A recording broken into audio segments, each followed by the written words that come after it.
Good morning student, welcome to NKS academy. चलिए guys, आज से हम लोग न्यू बैच लगा रहे हैं क्लास 12 का, जो कि केवल और केवल बोर्ड ओरिएंटेड होगा। तो गाइज, आज की बैच स्टार्ट करने से पहले सबसे पहले हम लोग सिलेबस को एक बार ओवरव्यू करेंगे कि सिलेबस में हमें क्या क्या पढ़ना है। यूँ तो आपको असाइनमेंट सेक्शंस में इसके सिलेबस में पूरे आपको प्रोवाइड कर दूंगा, वो आप वहाँ पे देख लेंगे, नोट भी कर लेंगे। और गाइज, मैं एक बार ओवरव्यू देना चाहूँगा ओरल ऐसी। तो गाइज, जो सिलेबस है, ऑब्वियसली अगर आप अपने टेक्स्ट बुक को देखेंगे तो एनसीईआरटी आपका टेक्स्ट बुक है, दो सेक्शंस में आती है, दो वॉल्यूम्स में आती है, वॉल्यूम 1 एंड वॉल्यूम 2।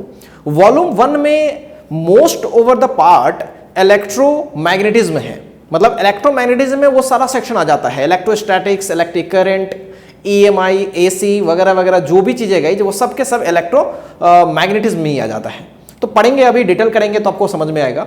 और सेकंड सेक्शन में गाइज हमें ऑप्टिक्स पढ़ना है, मेजर जो टॉपिक है वो ऑप्टिक्स पढ़ना है, और फिर मॉडर्न पढ़ना है। और मॉडर्न के अंदर बहुत सारे चैप्टर्स हैं, अभी तो रिवील करने का कोई मतलब ही नहीं निकलता है। सिलेबस आपको मिल जाएगी, उसमें आप पूरा अच्छे से देख लेंगे। तो गाइज, इस बैच में हमारी कोशिश ये होगी कि हम 12th के सारे सिलेबस को कवर करें।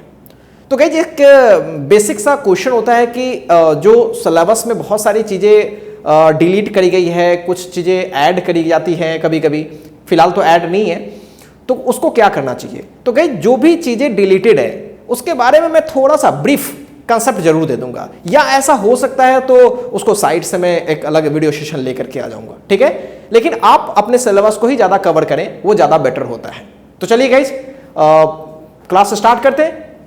तो गाइज, इस ऐप पे आप लोगों का डेफिनेटली पहला क्लास है, तो बहुत सारी चीज़ें नई नई मिलेंगी। तो जो भी चीज़ें नई नई मिल रही है या फिर जो चीज़ें आपको समझ में नहीं आ रही है, उसके लिए आप हमसे आप कांटेक्ट कर सकते हैं, और आपको काफ़ी ज़्यादा डिटेल में बता दिया जाएगा जो भी चीज़ें इसके रिगार्डिंग हैं।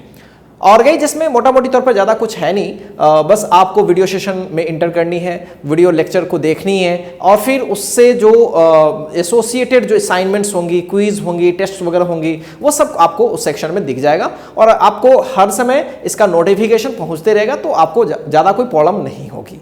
तो विशेष के लिए गाइज हम लोग विशेष टाइम पे बात करेंगे, फिलहाल अपन अभी क्लास में बात करेंगे। तो गाइज, जैसा कि मैंने आपको बताया कि हम लोग का जो वॉल्यूम 1 है और वॉल्यूम 2, तो वॉल्यूम 1 में ज्यादातर पार्ट हमें क्या पढ़नी है, इलेक्ट्रोमैग्नेटिज्म पढ़नी है। तो थोड़ा सा क्लासिफिकेशन कर लेते हैं तो ज्यादा फील आएगी कि हमें पढ़ना क्या है। तो चलिए गाइज, तो हमें जो पढ़नी है वो ज्यादातर इलेक्ट्रोमैग्नेटिज्म ही पढ़नी है। फर्स्ट पार्ट की मैं बात कर रहा हूं। अब ये क्लासिफिकेशन जनरली जो मैं कर रहा हूं, ऐसा बुक्स में दिखेगा नहीं, आपके टेक्स्ट बुक में नहीं दिखता है, वो मैं कर रहा हूं ताकि आपको पूरी फील आ जाए। तो गाइस, इसका क्लासिफिकेशन दो पार्ट में हम लोग करते हैं। एक में करते हैं इलेक्ट्रोस्टैटिक्स, बहुत बड़ा पार्ट है ये, ठीक है, इलेक्ट्रोस्टैटिक, और दूसरा होता है इलेक्ट्रोडायनामिक्स।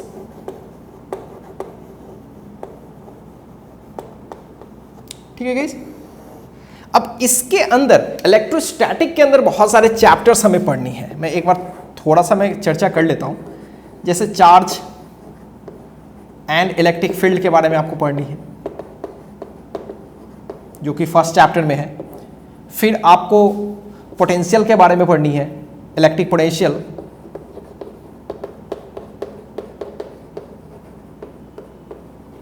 ठीक है गाइज। और फिर इसी से एसोसिएटेड कैपेसिटर है, जो कि आपके सिलेबस में दोनों को टाई अप करके किया गया है, तो हम लोग इसको अलग अलग करके पढ़ेंगे, ज़्यादा फील आएगी।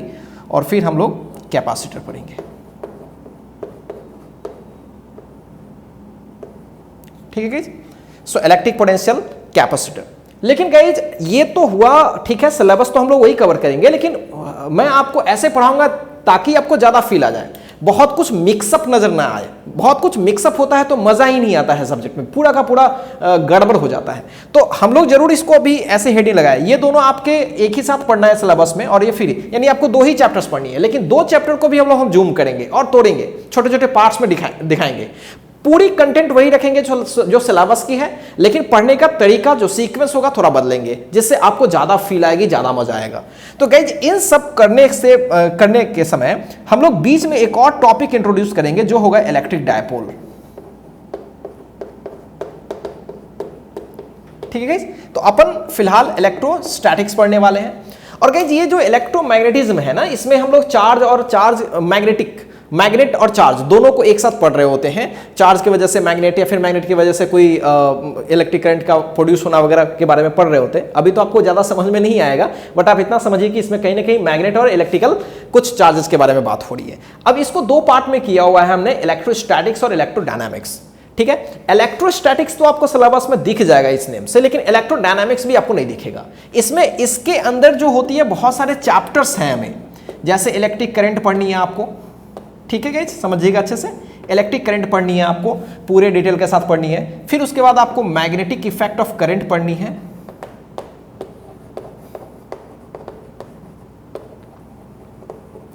फिर आपको मैग्नेटिज्म पढ़नी है। ठीक है, फिर उसके बाद आपको इलेक्ट्रोमैग्नेटिक इंडक्शन पढ़नी है। फिर आपको एसी पढ़नी है। ठीक है, तो ये सारी चीजें आपको पढ़नी है और साथ साथ आपको इलेक्ट्रोमैग्नेटिक वेव भी पढ़नी है।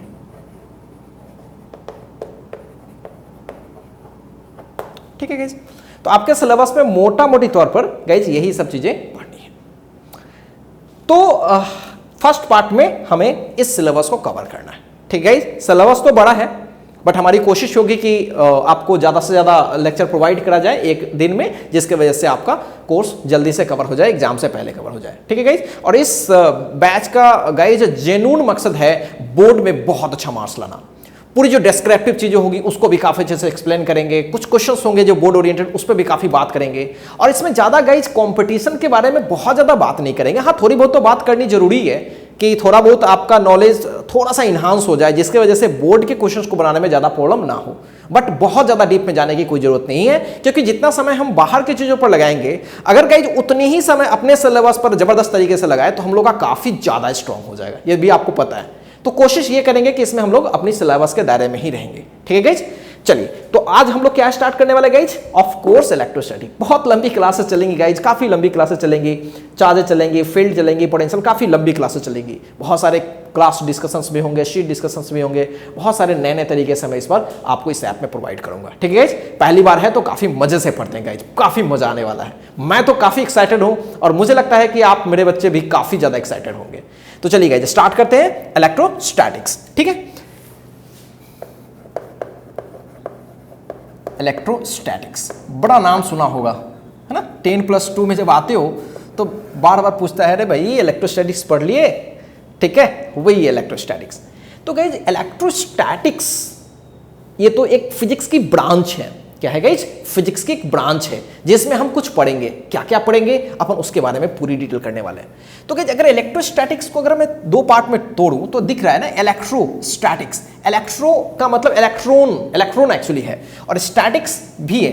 तो अगर मैं इसको दो पार्ट में क्लासीफाई करूं तो कहीं ना कहीं एक इलेक्ट्रॉन वर्ड आता है और दूसरा कहीं ना कहीं स्टैटिक वर्ड आता है, स्टैटिक्स।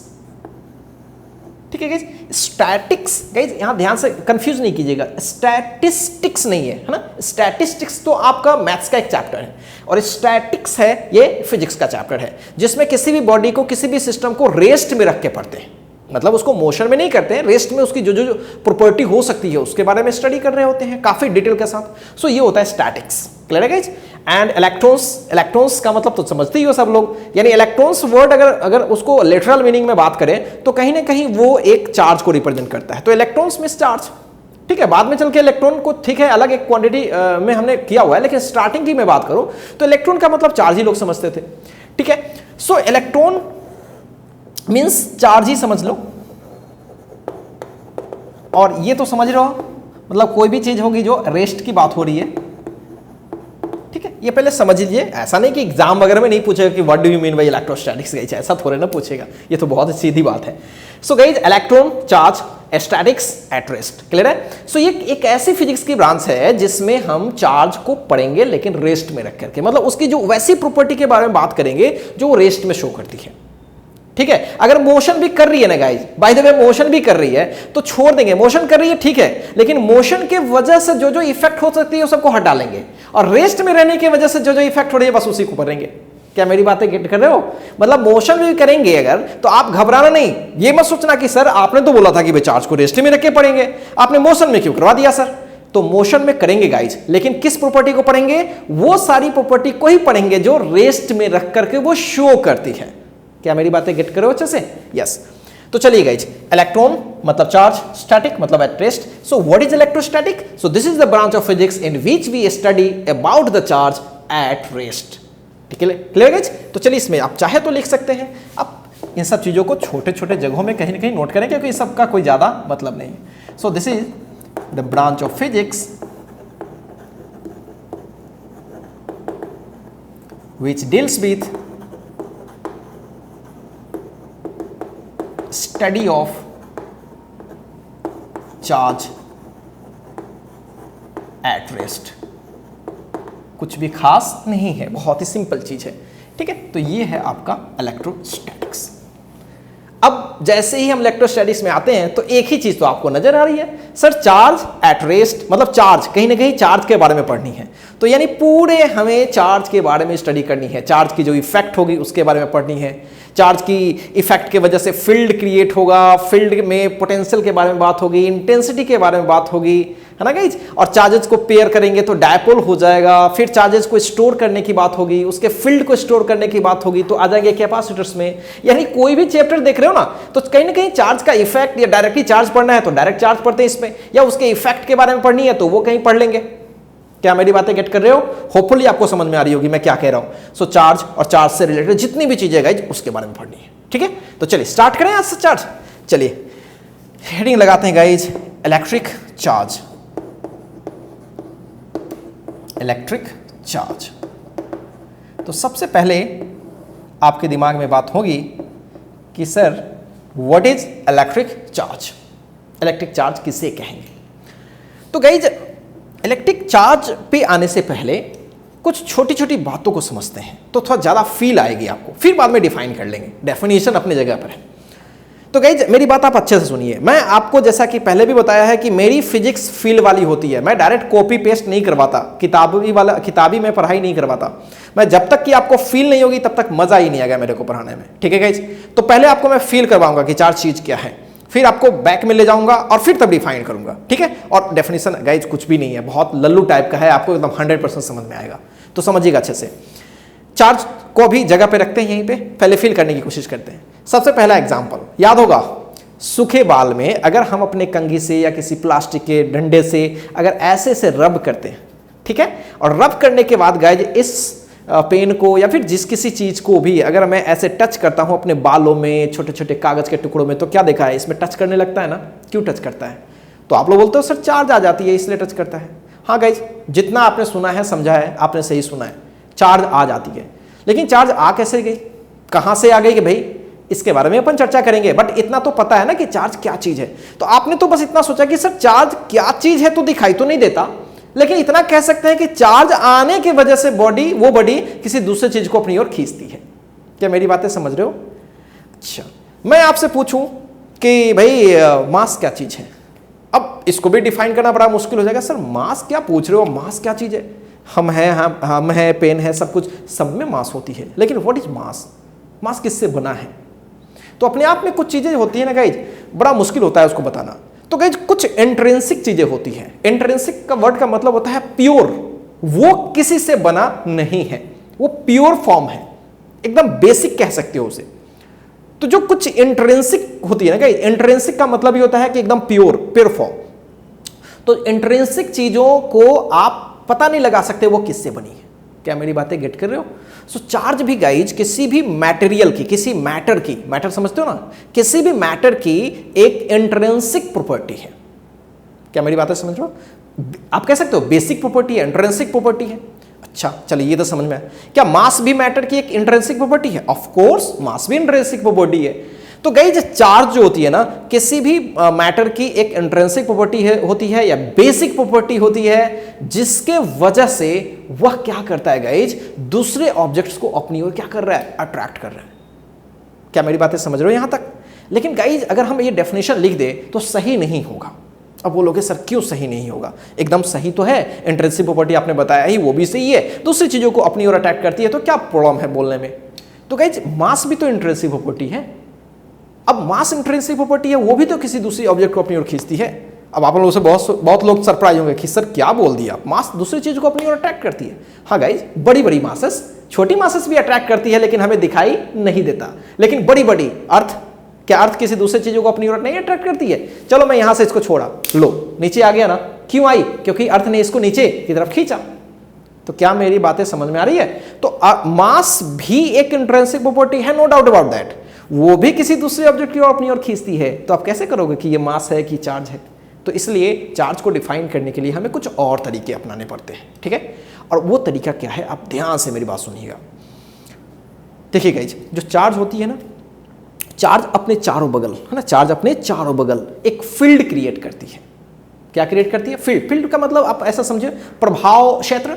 प्रभाव क्षेत्र का मतलब होता है कि जहां तक वो अपना प्रभाव छोड़ रहा है, दैट्स इट। अरे आग जला लो गाइज, आग जला लो, क्या आग अपना क्या एक डोमेन एरिया नहीं प्रोवाइड करती है? मतलब एक प्रभाव क्षेत्र मतलब प्रोवाइड नहीं करती है? क्या बोलोगे? हाँ सर, यहां तक उसकी गर्मी पहुंच रही होती है, यहां तक पहुंच रही होती है, तो सर ये उसका प्रभाव एरिया है। हाँ गाइज, वही तो मैं बात कर रहा हूं।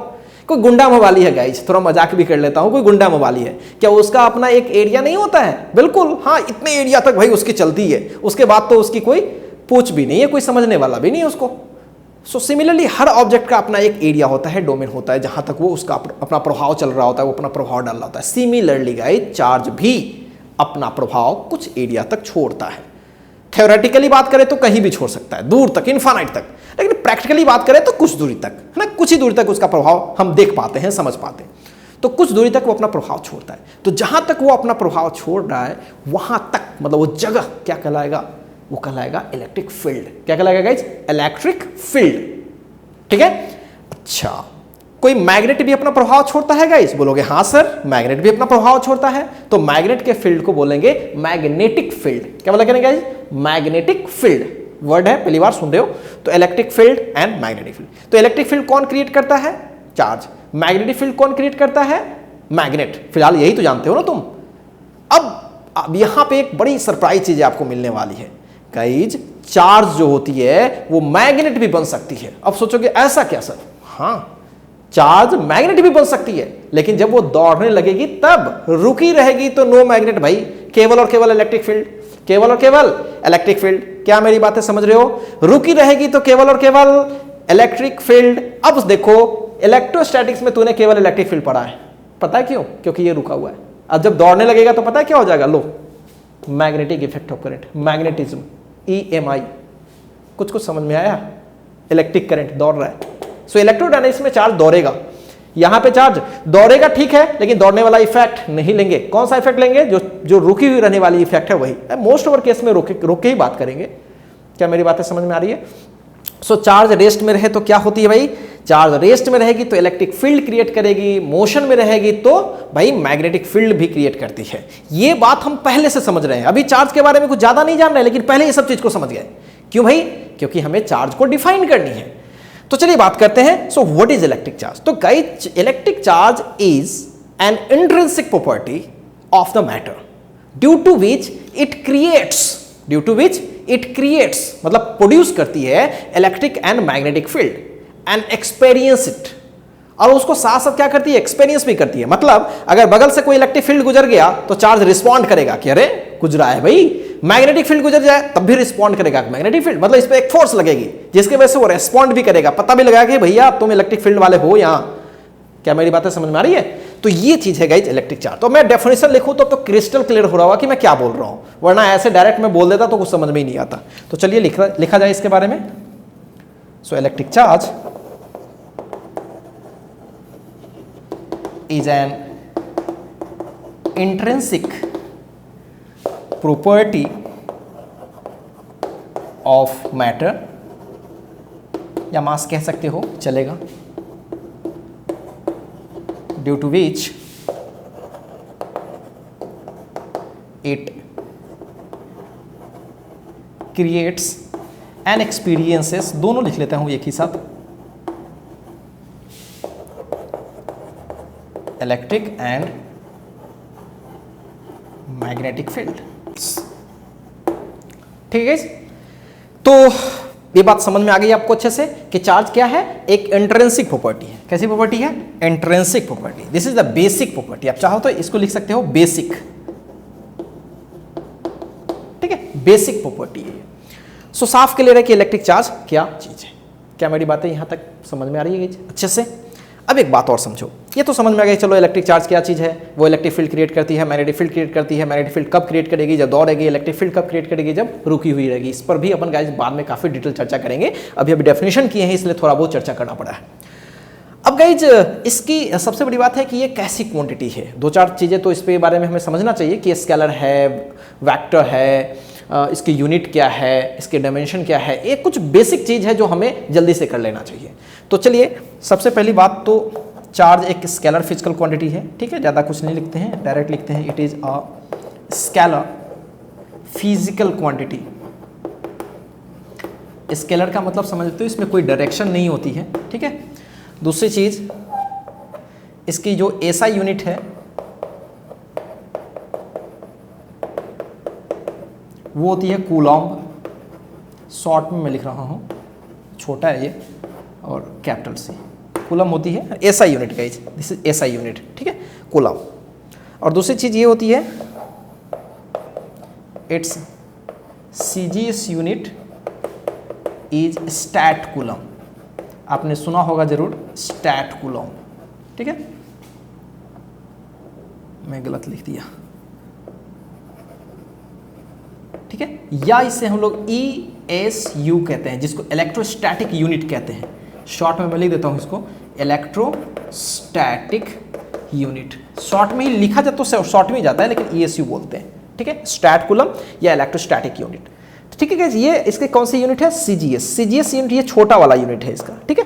तो फिर आप बोलोगे सर कितने स्टैट कूलम में या कितने ESU में कितना कूलम, ये भी तो बताना पड़ेगा आपको। तो गाइस ये सब मैं अभी बताऊंगा आपको पूरी डिटेल में, पहले आप इस चीज को नोट कर लीजिए अच्छे से, ठीक है। पूरा डिटेल करने वाले इसके बारे में उस साइड में, ठीक है। पहले आप इसको कॉपी कीजिए, फिर आगे बढ़ते हैं।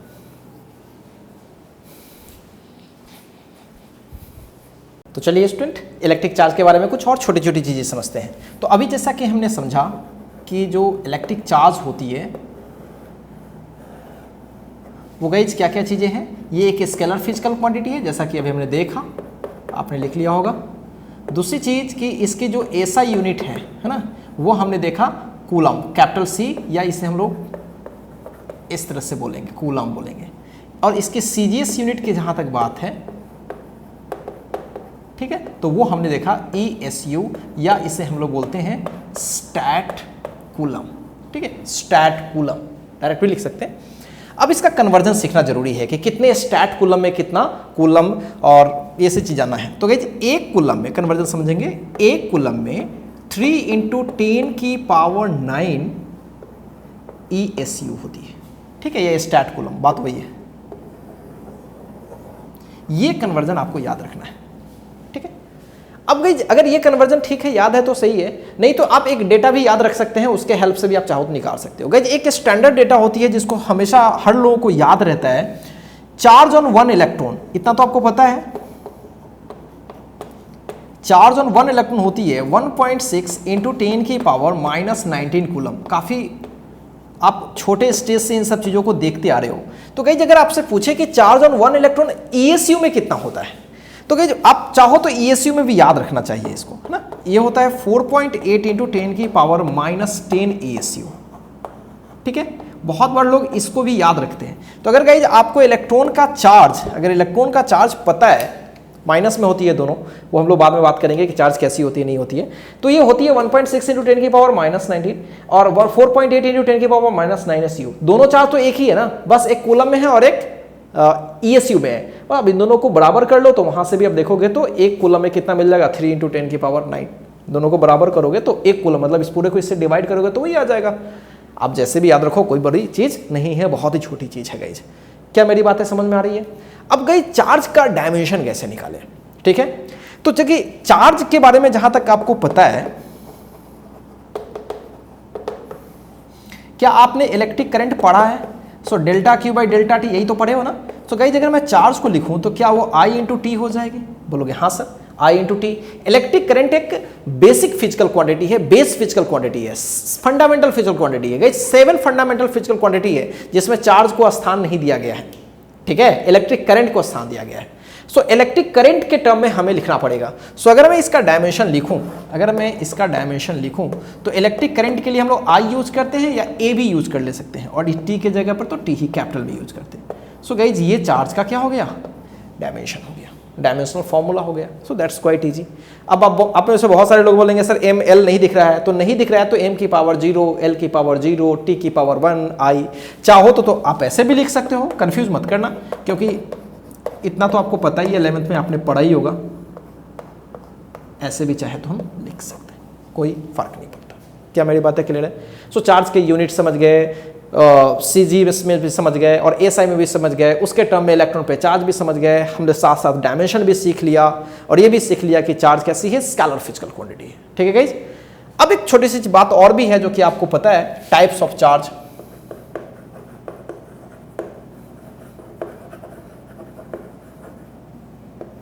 तो ऑब्वियसली आपने बच्चे से इस चीज को पढ़ा है, positive charge and negative charge,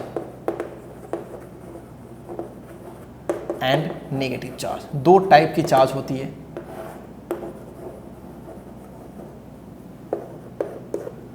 और गाइज बहुत सारे लोगों के दिमाग में होगा सर न्यूट्रल, जिसमें कोई चार्ज नहीं हो वो न्यूट्रल। गाइज वो चार्ज के टाइप्स नहीं है, दरअसल उसमें चार्ज ही नहीं है।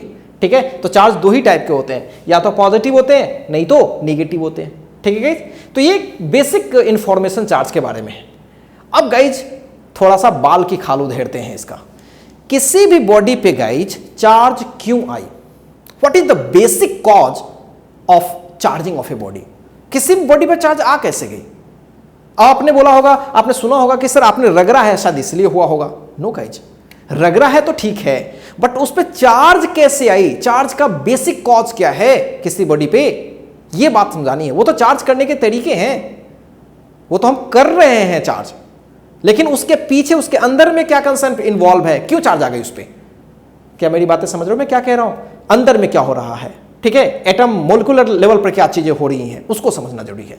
सो अभी हम लोग क्या करने वाले गाइज, चार्ज तो समझ गए, चार्ज क्या चीज होती है भी समझ गए, दो टाइप की हम लोग बच्चे से जानते थे। बट गाइज ये जो चार्ज की जहां तक कॉज की बात है, तो अपन उसके बारे में फुल डिटेल करने वाले हैं। अभी वही टॉपिक लगेगा, कॉज ऑफ चार्ज। ठीक है, किसी बॉडी पर चार्ज क्यों आती है? ठीक है गाइज, चार्ज क्यों आती है, what is the cause of charge? अब गाइज इसको समझने के लिए थोड़ा सा एटम में चलते हैं। ठीक है, एटॉमिक स्ट्रक्चर पे थोड़ा सा बात करते हैं। आपने पढ़ा होगा कि किसी भी एटम में, पहली बात कोई भी एटम न्यूट्रल होता है, दूसरी बात किसी भी एटम में गए जितने प्रोटॉन्स होते हैं और उतने ही इलेक्ट्रॉन्स होते हैं, और जितने भी प्रोटॉन्स होते हैं ना उस पर कौन सी चार्ज होती है गाइज? उस पर कौन सी चार्ज होती है? पॉजिटिव। और जितने इलेक्ट्रॉन्स होते हैं उस पर कौन सी? Obviously negative. सेम चार्जेज होती है। कमाल की बात है कि जितनी पॉजिटिव चार्ज प्रोटॉन्स पे होती है उतनी ही नेगेटिव चार्ज इलेक्ट्रॉन्स पे होती है। तो क्या दोनों मिल करके एक दूसरे को कैंसिल किए रहेंगे? हाँ कैंसिल, इसलिए तो न्यूट्रल होता है एटम, इतना तो बात आपको पता ही है। अब गाइज किसी बॉडी पे चार्ज कैसे आ गई? ठीक है, कैसे आ गई? क्योंकि एटम, कोई भी दुनिया का कोई भी चीज तो एटम से बना है, ये तो पता है, और एटम न्यूट्रल होता है। तो एक कंफ्यूजन होता है कि सर एटम जब न्यूट्रल है और उसी से पूरी दुनिया बनी है, तो सर ये कैसे बन गया कि वो बड़ी चार्ज हो गई?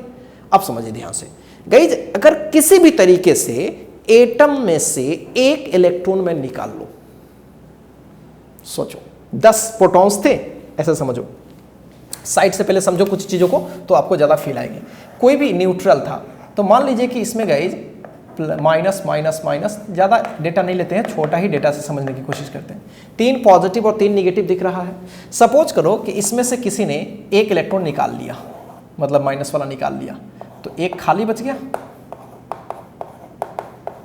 अब बोलोगे इस पर नेट चार्ज क्या होगा, पॉजिटिव या निगेटिव? सोचो तो। बोलोगे सर पॉजिटिव, क्यों? एक इलेक्ट्रॉन कम हो गया, ये एक दूसरे को कैंसिल तो कर देगा, ये माइनस वाला ये प्लस वाला कैंसिल कर देगा, ठीक है नो डाउट। लेकिन क्या ये प्लस वाला किसी को कैंसिल कर पाएगा? बोलोगे नहीं सर, प्लस वाला तो रह गया। यानी पूरे बॉडी पर क्या न्यूट्रल सिचुएशंस है या फिर पॉजिटिव वाली है? बोलोगे पॉजिटिव वाली। किसके बराबर?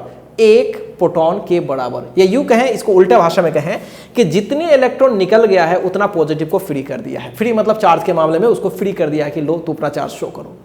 यानी इलेक्ट्रॉन का ही निकलना है गाइज। तो क्या गाइज यहां से इलेक्ट्रॉन बाहर हुआ है, बोलोगे हाँ सर यहां से इलेक्ट्रॉन क्या हुआ है, बाहर हुआ है, मतलब removal of electron, removal of electron. अब बोलोगे सर इलेक्ट्रॉन को कैसे कोई रिमूव कर सकता है, तो गाइज एनर्जी देके, इतना तो आपने पढ़ा ही है कि इलेक्ट्रॉन को एनर्जी देके हम बाहर कर सकते हैं, ठीक है। अब एनर्जी कैसे देते हैं उस पर अपन चर्चा करेंगे। तो गाइज हम लोग रिमूव करके, और किसी भी तरीके से गाइज अगर मैं इस पर इलेक्ट्रॉन ऐड कर दूं, एडिशन ऑफ इलेक्ट्रॉन, अगर मैं एक इलेक्ट्रॉन ऐड कर दूं तो क्या सिचुएशन होगी उसको समझिए, अच्छे से फील कीजिएगा, बहुत आपको मजा आएगा। रट्टा नहीं मारा जाता फिजिक्स में।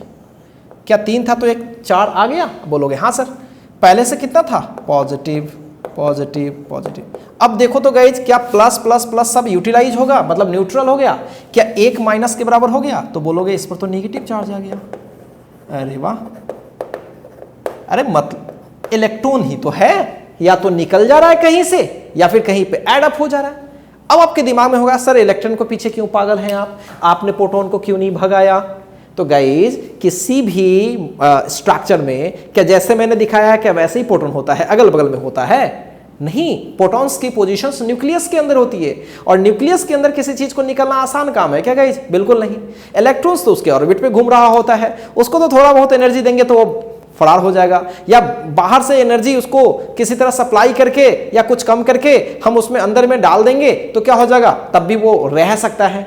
यानी इलेक्ट्रॉन चूंकि बाहर में घूम रहा होता है तो उसी को साइड वाइज करना, उसको अंदर से बाहर लाना, बाहर से अंदर लाना, ये बड़ा आसान है गाइज। लेकिन प्रोटॉन चूंकि न्यूक्लियस के अंदर होती है तो उसको निकालना पॉसिबल नहीं है। अब समझ में आया होगा कि अच्छा सर इसका मतलब है कि किसी बॉडी पे चार्ज आती है इलेक्ट्रॉन भाई साहब के आने और जाने से, वही एक जगह से दूसरी जगह जंप मारेंगे, किसी पे आ जाएंगे, कहीं से भाग जाएंगे तो पॉजिटिव और निगेटिव चार्ज आएगी। अब आपको पता हो गया कि सर किसी भी बॉडी से अगर भाग गया इलेक्ट्रॉन, एक निकल गया, तो जो रिजल्टिंग बॉडी बनती है पक्का वो पॉजिटिवली चार्ज होती है 100%। अगर कोई भी बॉडी पे अगर इलेक्ट्रॉन एड अप हो गया गाइज, क्या हो गया, एड अप हो गया, तो जो रिजल्टिंग बॉडी बनेगी उस पर कौन सी चार्ज आ गई, निगेटिव। मतलब ये है पूरा का पूरा इलेक्ट्रॉन जहां रहता है ज्यादा बोलेगा मेरा चार्ज चलेगा भाई, और जहां नहीं रहता है तो वो बोलता है कि चलो अपना चार्ज दिखा दो। क्या मेरी बातें समझ में आ रही है, क्या बहुत ही सीधी बात है। सो अब कोई पूछेगा कि what is the cause of charge, तो बता दोगे, बोलोगे सर ये तो बहुत ही आसान है। किसी भी बॉडी पे charge due to transfer of electron होती है, ड्यू टू ट्रांसफर। अब ये बात अलग है कि कहीं पे इलेक्ट्रॉन ज्यादा है तो निगेटिव चार्ज, कहीं पे इलेक्ट्रॉन की डेफिशिएंसी है मतलब कमी है तो पॉजिटिव चार्ज, ठीक है। और ये भी आपको पता पड़ गया कि पॉजिटिव चार्ज क्यों आती है और निगेटिव चार्ज क्यों आती है। क्या मेरी बातें क्लियर है गाइस, और न्यूट्रल क्यों होती है ये तो आपको पता ही है। So what is the cause of charge, so cause of charge is what, वजह क्या है, so due to transfer of electron. तो ऐसे लिख सकते हो कि anybody gets charged due to transfer of electron, ठीक है। अब इसमें थोड़ा क्लियर करके लिख देते हैं, if body gets excess number of electrons then it becomes negative charge, ठीक है guys. and if it gets, या फिर डायरेक्ट लिखते हैं it has deficiency of electrons then it will have positive charge, ठीक है। ये एग्जाम्स में ऐसे डायरेक्ट नहीं पूछा जाएगा, बस टॉपिक को बना रहे हैं तो इसलिए मैं आपको लिख रहा हूं। सो क्या गाइस क्लियर है, चार्ज का वजह वो क्या है, due to transfer of electron, या यूं कहें ड्यू टू डेफिशिएंसी और due to excess of electron. तो साफ क्लियर है, आप ऐसा समझ सकते हैं कि अगर इस पर पॉजिटिव चार्ज अगर आपको नज़र आ रही है इसका मतलब ये क्या है, इलेक्ट्रॉन डेफिशिएंट है, या इलेक्ट्रॉन डेफिशिएंट मतलब कमी है इसमें। अगर कोई चीज़ पर अगर नेगेटिव चार्ज नज़र आ रही है तो ये क्या है, इलेक्ट्रॉन रीच है, या इलेक्ट्रॉन इस पर ज़्यादा है। क्या मेरी बातें क्लियर समझ में आ रही है गाइस। सो इलेक्ट्रॉन ही वो बहादुर है जिसके वजह से पूरी दुनिया पे चार्ज आती है। ठीक है गाइज, क्या मेरी बातें क्लियर है? ये चीज़ें आपको हमेशा याद रखनी चाहिए, बहुत ही छोटी छोटी और बेसिक चीज़ें हैं गाइज। ठीक है, पहले आप इन सब चीज़ों को कॉपी कीजिए, तब थोड़ा सा और आगे बढ़ते हैं।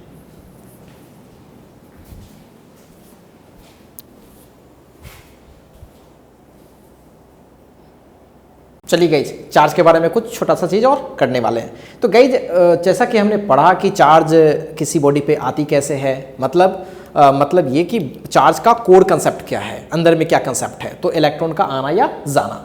अब गाइज एक और बेसिक सा सवाल बनता है, चार्ज भी एक बेसिक प्रॉपर्टी है, मास भी एक बेसिक प्रॉपर्टी है, इंट्रिंसिक प्रॉपर्टी है guys.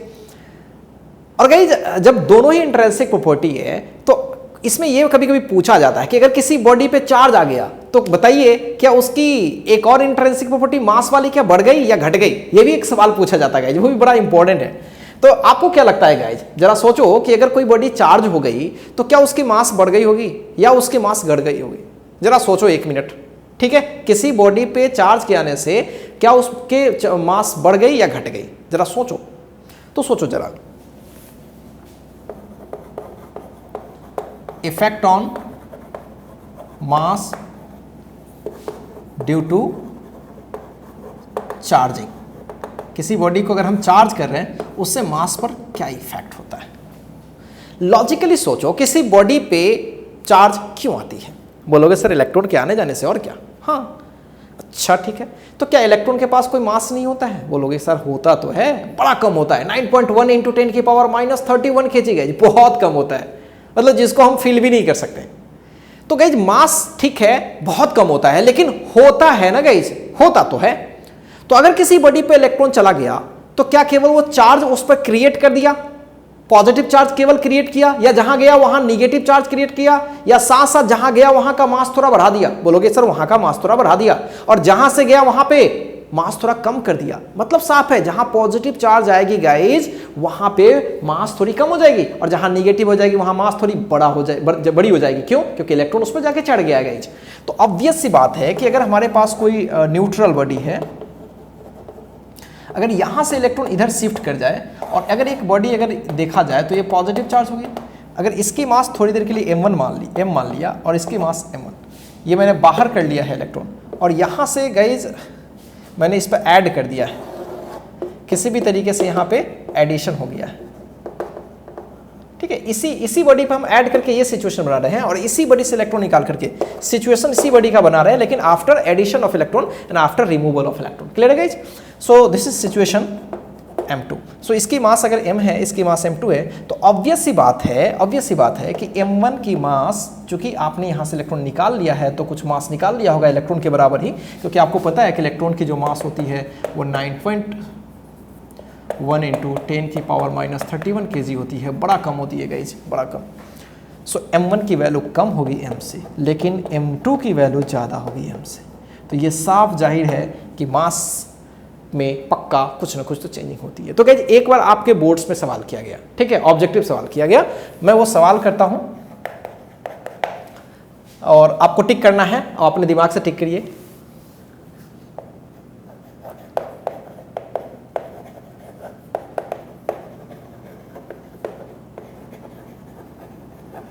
A body is made charged, then its mass will, option A, increase, B, decrease, C, may increase or decrease,